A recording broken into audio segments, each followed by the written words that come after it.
Being set around Halloween, Scream 6 was packed with immediately recognizable horror costumes. Jason Voorhees, Freddy Krueger, Michael Myers, Pinhead, and not to mention Ghostface. They were all in there, but during a party scene, one of the characters is wearing a costume that you may not recognize. It's a knight's suit of armor, but made out of cardboard. That is the same costume the protagonist in the 2007 horror comedy Murder Party wears. If you didn't recognize it, I'm here to tell you about Murder Party, because it just may be one of the best horror movies you never saw.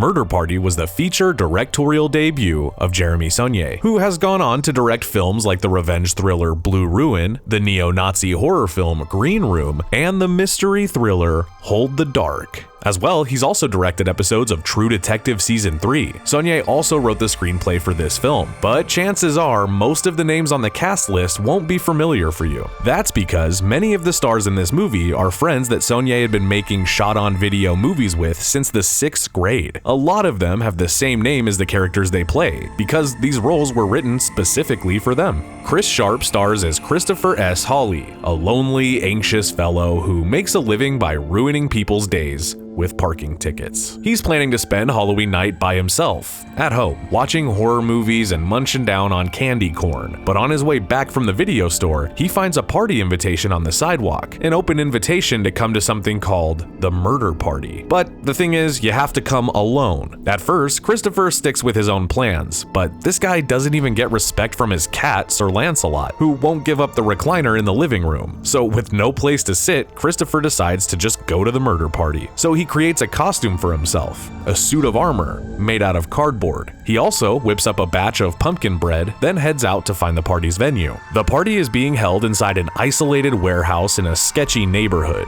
When Christopher enters the building, he finds only a few people inside. Paul Goldblatt as Paul, who's dressed like a 19th century vampire. Skye Saulnier, the director's wife and the film's producer, plays Skye, dressed as a zombie cheerleader. Stacey Rock plays Lexi, who's dressed as Pre from Blade Runner. William Lacey is Bill, dressed as a baseball fury from The Warriors, and Macon Blair plays Macon, who has a werewolf mask. Macon Blair is the best known of the cast members, as he's gone on to act in a lot more films. Not only does he have a role in every Saulnier movie, but he's also shown up in some things like The Florida Project, Logan Lucky, Swamp Thing, The Hunt, and Reservation Dogs. He was even in Christopher Nolan's Oppenheimer, and he's gotten into directing as well, making I Don't Feel at Home in This World Anymore, which is a fantastic film, and he most recently did the remake of the Troma classic, The Toxic Avenger.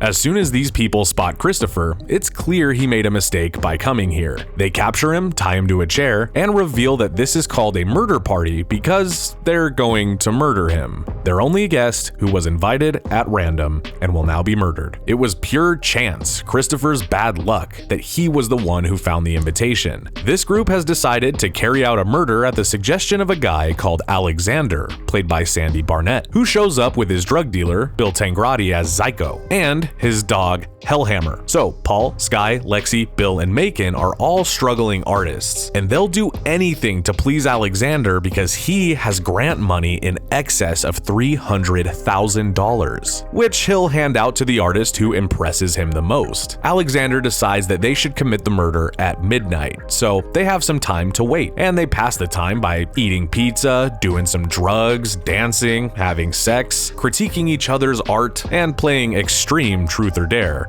which involves being injected with sodium amytal, which is truth serum.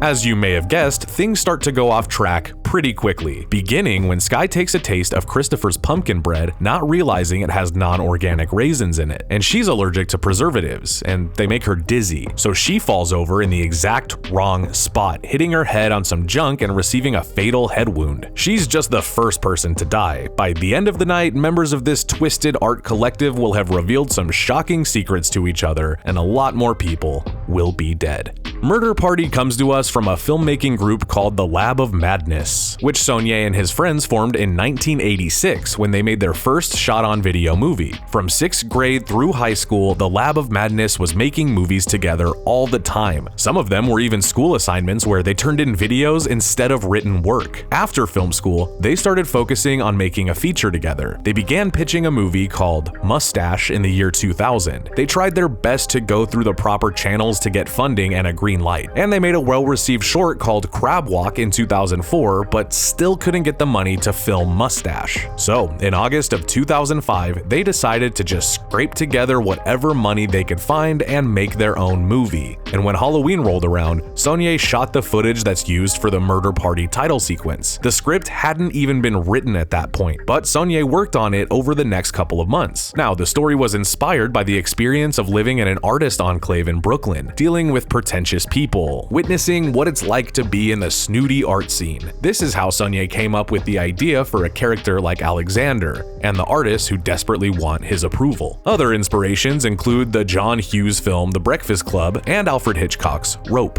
since they are, like Murder Party, about a group of people interacting with each other in one location, and Martin Scorsese's film After Hours, another story about a regular guy descending into a bizarre world hidden within New York. Saulnier has described Murder Party as the Breakfast Club with chainsaws and hard drugs, but Rope and After Hours were the movies that he meticulously dissected before Murder Party officially went into production in February of 2006. It wasn't the easiest filming experience. The cast and crew had to deal with cold temperatures and budgetary limitations, but the film turned out well. It did the festival rounds, it won an audience award for Best Feature at the Slamdance Film Festival, and it secured distribution deals. Magnolia gave Murder Party a special edition DVD release, complete with commentary and featurettes, just in time for Halloween 2007. The film quickly gathered a cult following, and obviously Scream 6 directors Matt Bettinelli-Olpin and Tyler Gillett are part of that cult, since they paid tribute to the film in their slasher sequel. Aside from Macon Blair, it's surprising to see how few film credits most of the cast members have racked up since working on this one. Some of them seem to be more focused on making music,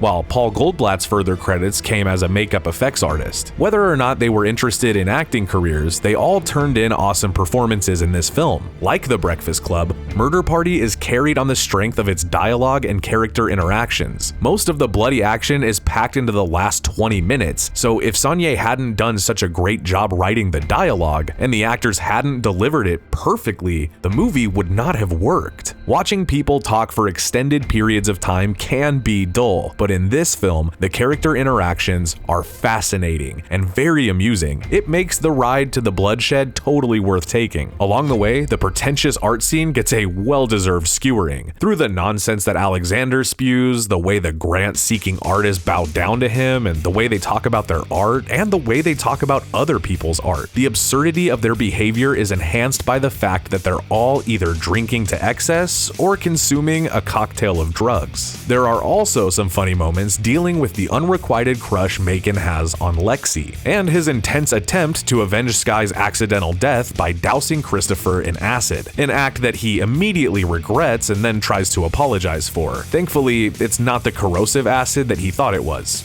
It was just vinegar. While all of the artists have agreed to throw this murder party, not many of them seem like they'll actually be able to go through with killing somebody. The fact that they seem highly unlikely to be homicidal makes them easier to spend time with. The more we hear from them, the more it becomes apparent that they're all a bit dense, but ultimately harmless. The wild cards here are Alexander, the drug-dealing, gun-toting Psycho, and Bill, who seems like he's teetering on the edge of living up to his costume. I mean, you can definitely imagine this guy beating someone to death with a baseball bat. Sure enough, he eventually does snap, and Bill is primarily responsible for the bloodshed that occurs towards the end of the film. If you're here for the horror, this is where you're gonna find it. Bill starts hacking people up, chasing Christopher across rooftops and through buildings, while also being pursued by Macon, who by this time is terribly burned with his werewolf mask melted onto his face. And he has a chainsaw called Ol' Painless, in tribute to the minigun carried by Jesse Ventura in the John McTiernan classic Predator. character. There are a lot of great comedic moments where we plunge into the murder and mayhem. One of the best laugh-out-loud scenes comes when Christopher briefly gets loose from his chair. He tries to escape from the warehouse but ends up cornered in a small storage room. There are items in there that he could use to defend himself. He's just not able to put that together in his mind. So instead, he comes bursting out of the storage room with an armload of random junk. He weakly tosses it at the attackers, does a hilarious-looking attempt at a directional fake-out, then runs away, only to be captured again.